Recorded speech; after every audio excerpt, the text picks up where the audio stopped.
Hey everybody, I'm Jesse, and welcome to another edition of Gen X Thinks. And today we've got a member-inspired edition.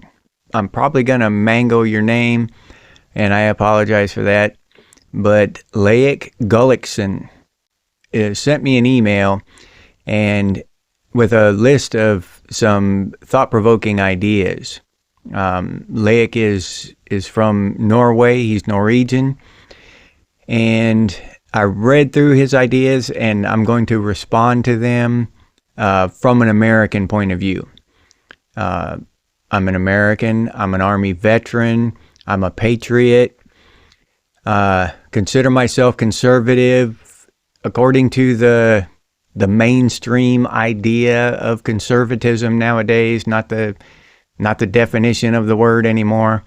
But I figured I would just try to impart to everyone else how I feel, and I'm not going to say that I am representing all of America, or even all of conservatives, or even any group at all. These are just my personal opinions. If you feel a different way, or if you agree with me, feel free to chime in the comments and let us know how you feel. If I'm way off base here, then let me know. No sweat. We can all contribute our opinions to Laik's ideas.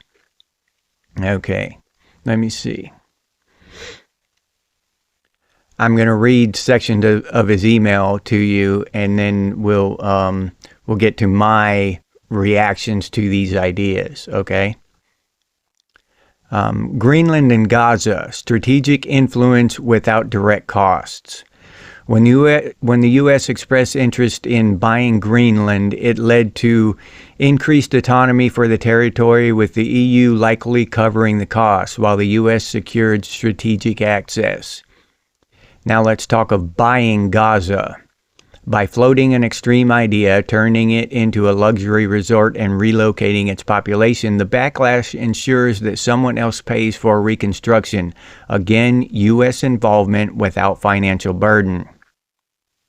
Ukraine. Now, I'm not even supposed to mention that name on YouTube. We'll see if I get censored here, but Ukraine. A future trade hub. Beyond ideological rhetoric, U.S. interests in Ukraine seem primarily economic and strategic. Post-war Ukraine could become a tax haven and a key trade corridor between East and West, given its vast mineral reserves crucial for technology and energy. If divided, Ukraine could follow a Korean model with a Western-backed economic zone, while Russia retains certain areas. No full victory required, just a profitable outcome. Okay. Now, to talk about these things, I personally feel strongly about this kind of stuff. I've grown up. I was born during the Vietnam War. I heard my father served in the Korean War. My grandfather served in World War II. Every war I've heard about and seen during my lifetime has been overseas. Okay? We've sent billions upon billions, trillions of dollars overseas to manipulate these foreign governments, to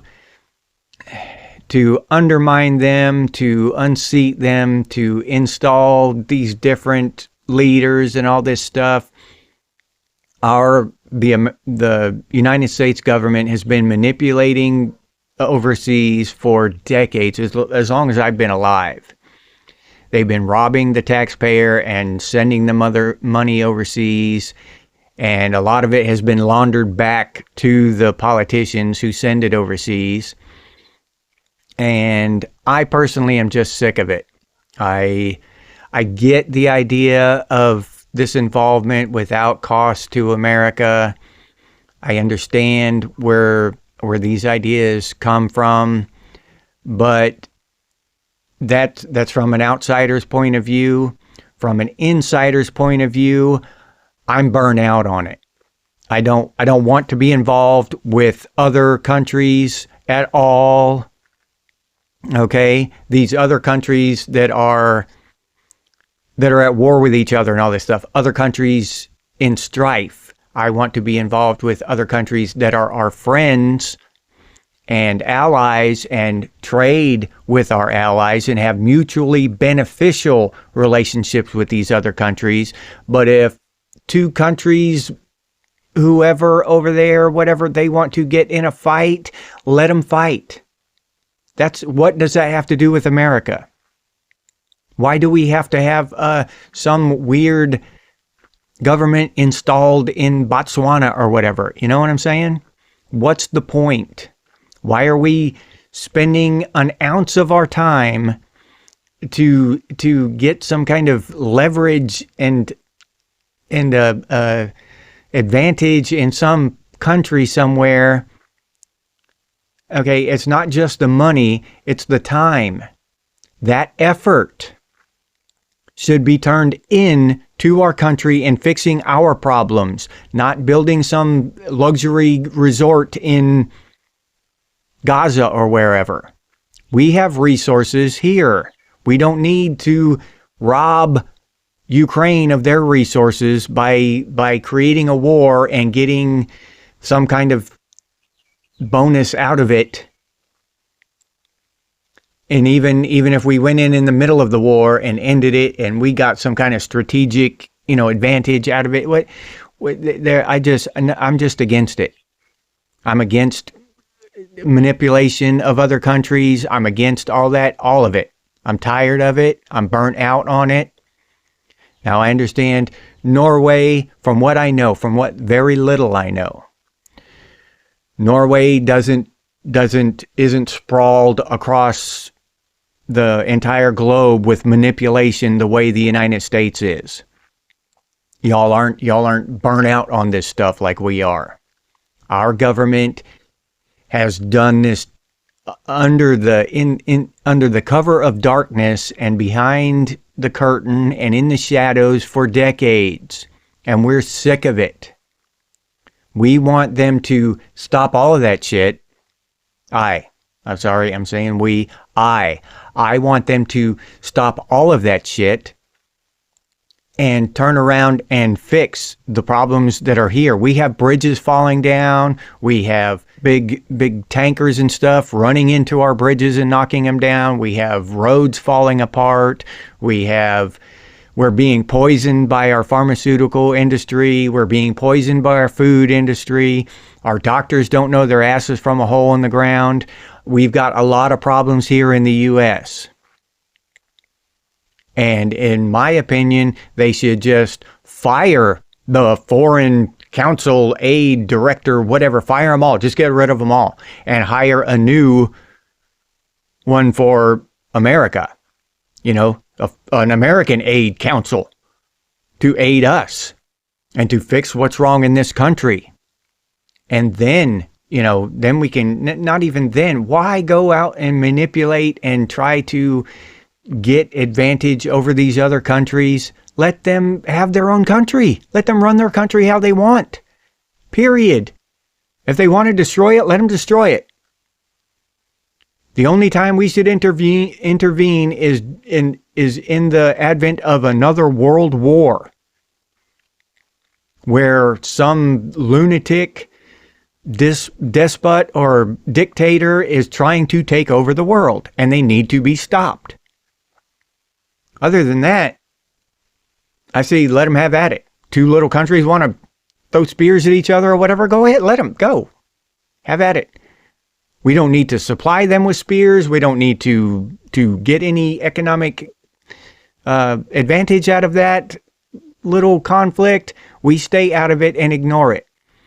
And that's how I feel about it. I'm burnt out on all this stuff overseas, all this global, foreign, international stuff. We hear it constantly, and we know they've wasted trillions of our dollars on this stuff, and it has not helped our country one bit.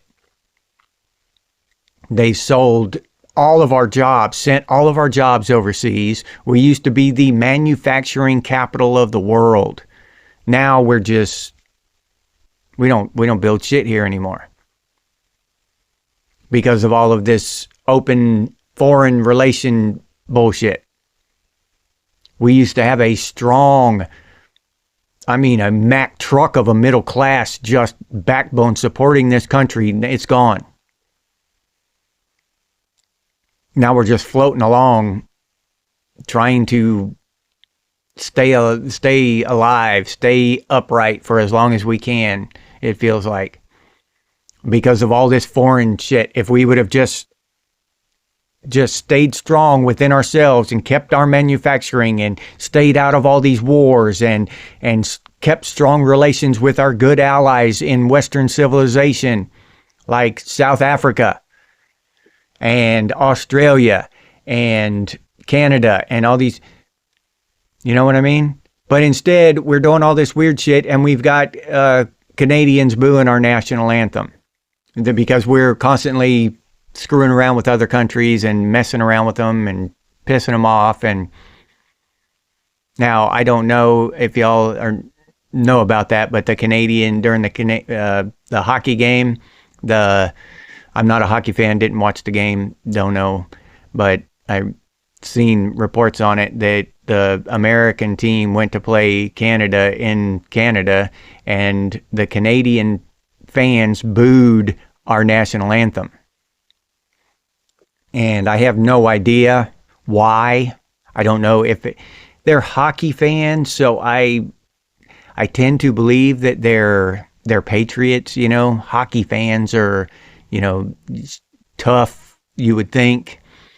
It would be different if they were at a ballet or I don't know, some transgender Olympics or something, but they were at a hockey game. So I tend to think that it was hardcore Canadian patriots pissed off about, all this 51st state shit. And if that's the case, I can't be too mad at them. But if it's just leftists just booing the anthem, trying to be leftists, trying to be liberals, then yeah, I would take offense to that. So, but I can't fault patriots for showing patriotism for their own country, showing pride in their own country, and speaking out in whatever way they can in against anything that opposes that idea of their own sovereign nationalism. So if that's the only voice they had was to boo the national anthem, and they're Canadians. Now, Americans booing the national anthem, that's a whole different thing. They're Canadians. They don't have to, honor the American national anthem. I don't have to honor the Chinese national anthem or whatever, any of the other ones. So, but hopefully I got that point across pretty good. Okay, back to Lick. The U.S. dollar and the move to digital currency. The U.S. economy operates much like a corporation, prioritizing profit and efficiency. The dollar's dominance, historically tied to oil and global trade, its future is uncertain. A likely solution, the transition to digital currency. Whether through a regulated U.S. crypto or a strategic takeover of existing decentralized systems, the goal remains financial control while delaying the debt reckoning. All right. Now, there's this thing with crypto.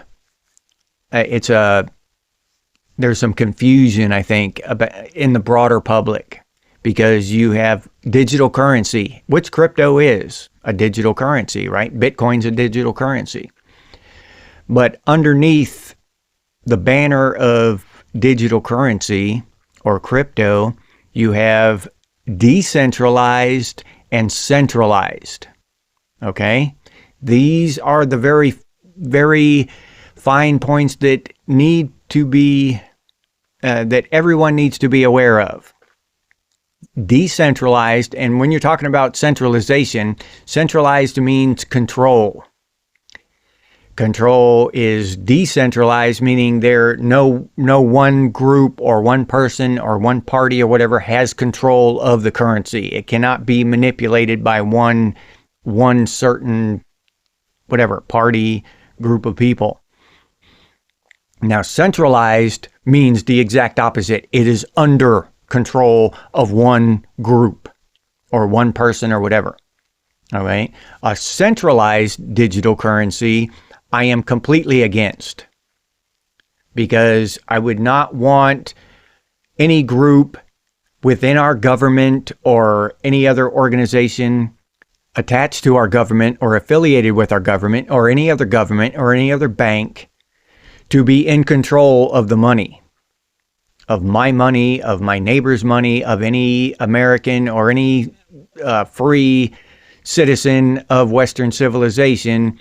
I wouldn't want them to be in control of our money. Okay? They can just literally go in there and turn off your ID, because everything that whole digital currency thing, your ID will be attached to it, the registration to your car, everything, all that stuff will be attached. You'll have an identity online, and all your money and all your stuff will be attached to the deed to your house probably one day, and they can just turn all that stuff off with the flick of a switch. And they can do that now, and they are pushing for that. So just imagine if you posted the wrong thing online and then you found out that your driver's license has been suspended, your bank account's closed, and even the registration on your car is turned off, expired. So even nobody else, you can't even let anybody else drive your car.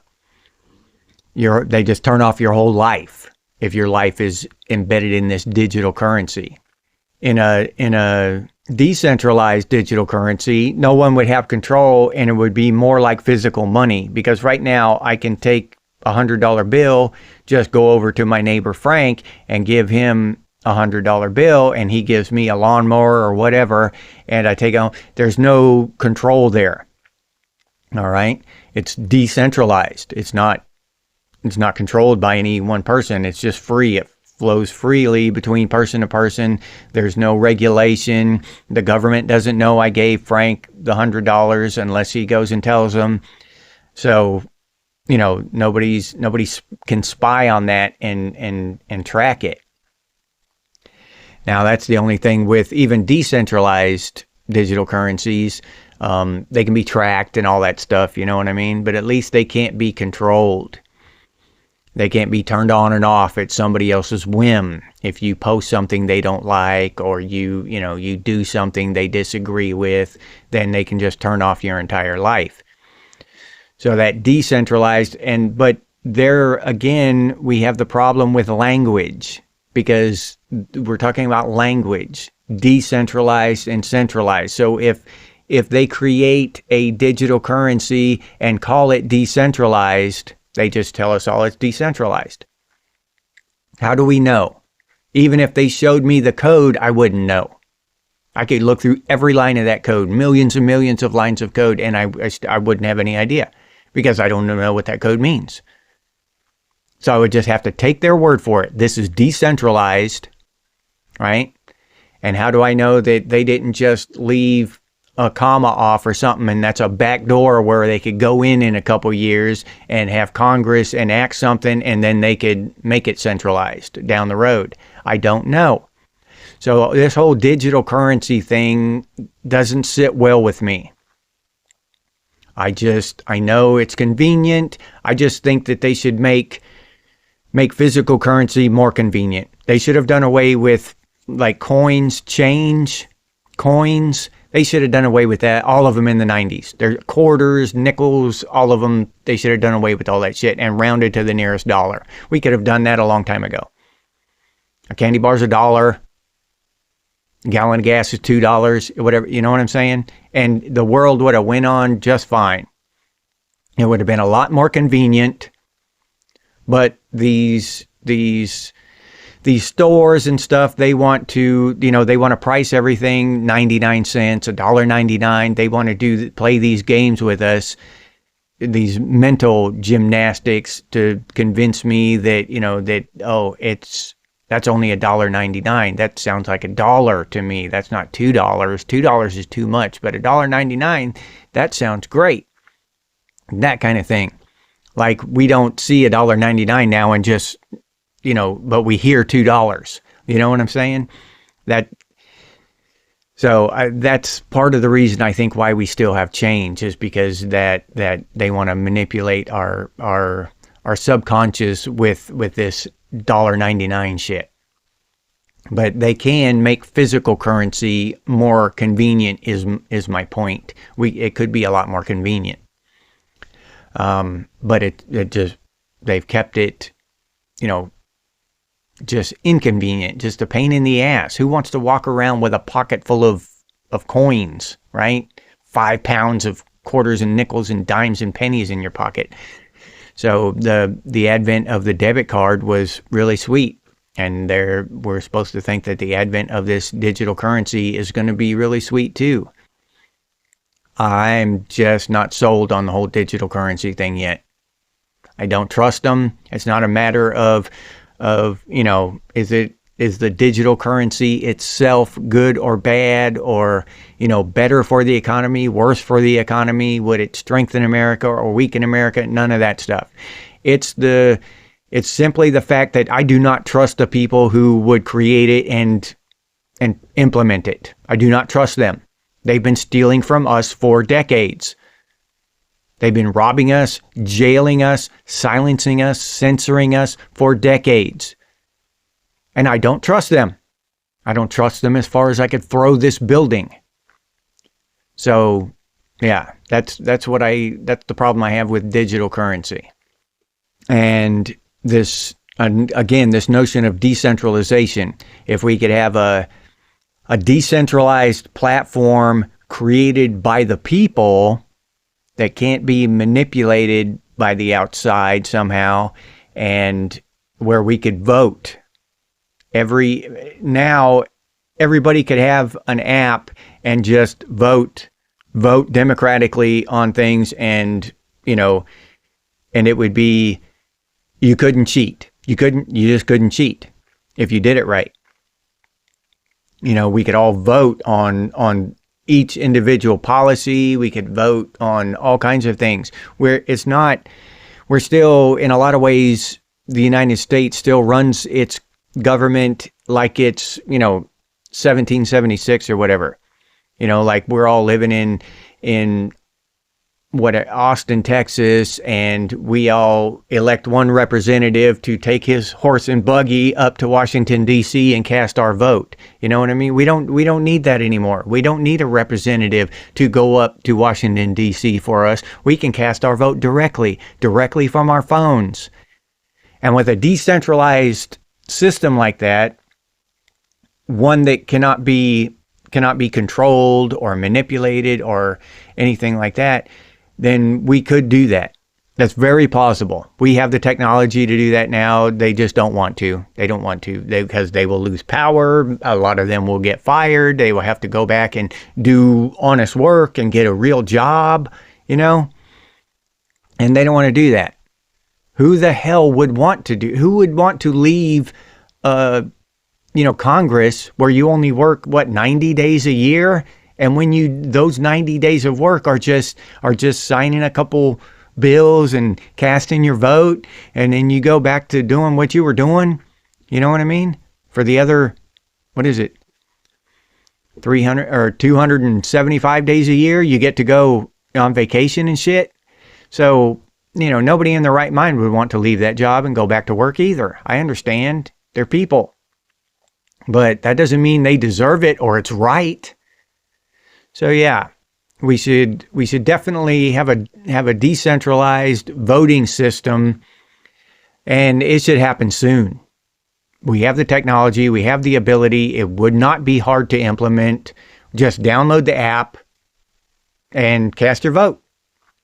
Sign in using your driver's license and stuff, and cast your vote. If for whatever reason you wouldn't be able to vote, like you die, then you're, We would know that. You couldn't cast your vote after, a certain age. Just to be safe. You couldn't, if you're, once you're 107 or 110 or something, you can't vote anymore. I mean, like there are 3 people in America that old, so no 150-year-old people should be voting, because there aren't any 150-year-old people. Been dead for 25 years and you're still voting. Yeah, we got a problem with that. All right, and the last point that Leik brings up is the idea of immigration, like these refugees from these wars and stuff. What if we the other countries outside of that made like a big refugee camp where people could go there temporarily to flee the war and wait there, and then wait it out, and they could be protected outside away from the war, and then they could return. Something like that.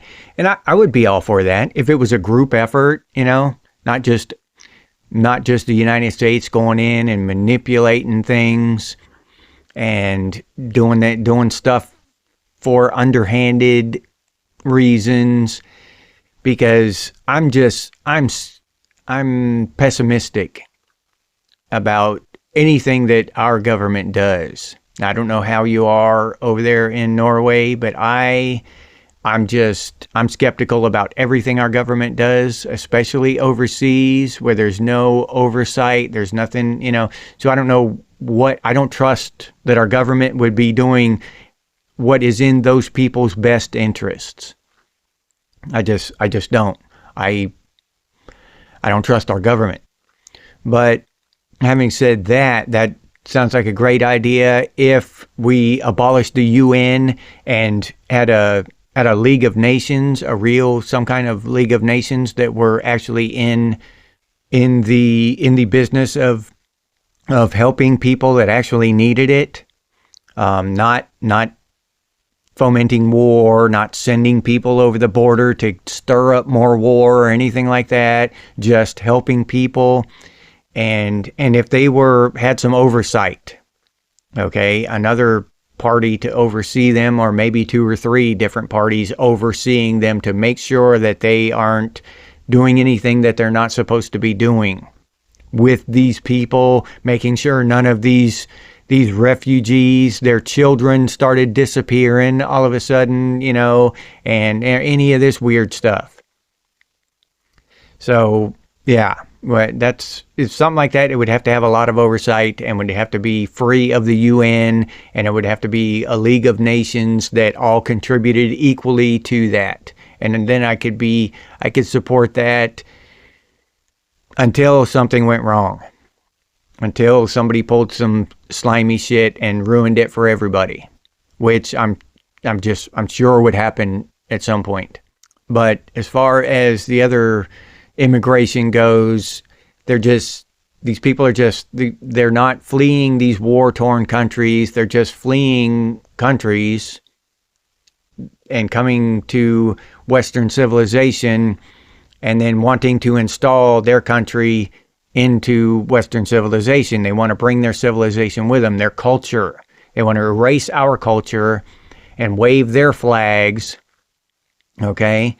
And in Norway, you might not have this, I don't know, but in America, in the United States, we have this interior inside the United States because we have immigration of Americans from state to state, because we have the state of California and the state of New York, and these leftists, these liberals, Democrats, they have been destroying their state with these liberal policies for decades, raising taxes so high that they can't even make money there anymore, just destroying the state.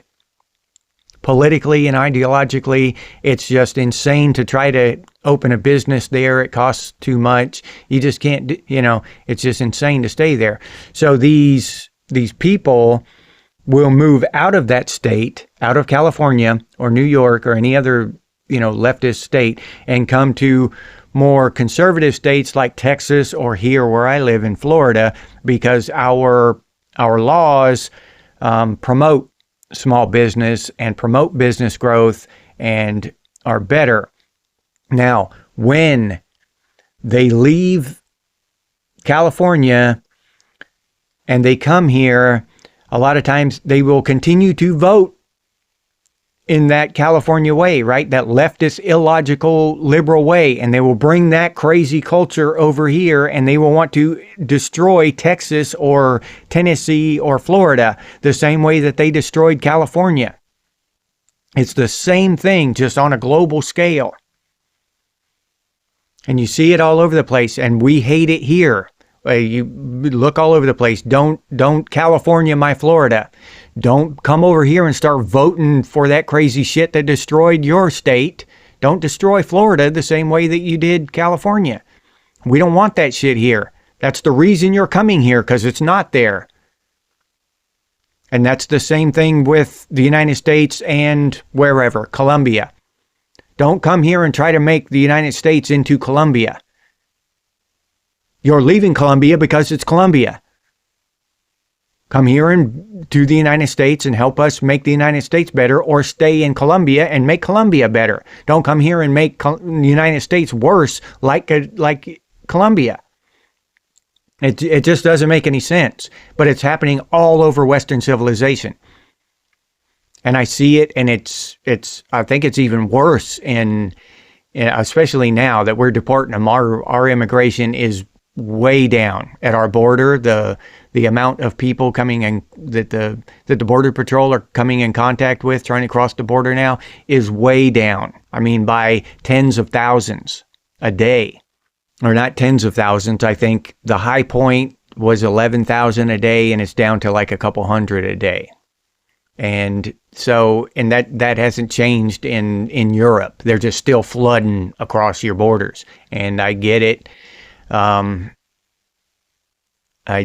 feel bad for the people of Europe over there. I really wish we could all stand up together and fix our entire civilization, because we're all in this together. We all share the same culture, and hell, a lot of our American holidays we got from the Vikings, you know? So it's tough. It's tough to look and see what's happening to the world and to our culture and do nothing. So, yeah, I think that we should put a clamp down on immigration altogether and implement something like that. Something, a neutral thing where people can go temporarily and then go back home. But they or migrate legally to another country after they pass a series of qualifying tests, you know? But not just come over and then drag all their family and all their culture over with them and change Norway or South Africa or Greece or America into the country they came from, because there's a reason they left that country. And I'll leave you there with that.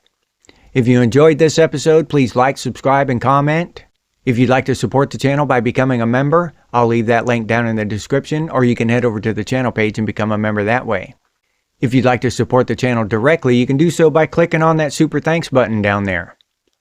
Or you can head over to Buy Me a Cup of Coffee and buy me a cup of coffee. I'll leave that link down in the description. Thank you very much to those of you who do that. If you're interested in Gen X gear, we've got some pretty cool stuff over there at Redbubble. T-shirts, coffee mugs, stickers, all kinds of cool stuff like that. But I'll leave that link down in the description as well. If you can't or don't want to support the channel in any of those ways, you can always do so by sharing these videos on your social media. That helps out a lot. Thank you very much to those of you who do that. I sincerely appreciate it.